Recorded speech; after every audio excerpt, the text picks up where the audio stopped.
మనం ఈ ఎన్నికల్లో ఇద్దరికి థ్యాంక్ యూ చెప్పుకోవాలి. ఎందుకంటే ఒకటి చేగొండి తాతకి, ఎందుకంటే మనతో ఫస్ట్ నుంచి ఉండి లాస్ట్కి హ్యాండ్ ఇవ్వడం.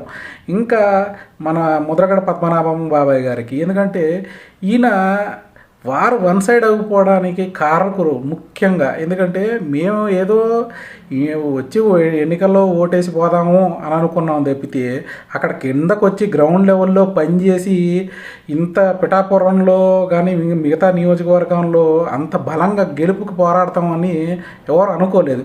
థ్యాంక్ యూ ముద్రగడ పద్మనాభం బాబాయ్, మీరు ఇచ్చిన స్ఫూర్తి రేపు కూటమి అధికారంలో రాబోతుంది. ఎందుకంటే ఈ మనిషి పిఠాపురంలో గెలవనివ్వను, సినిమా వాళ్ళు ఇక్కడ ఉండరు అని మాట్లాడారు.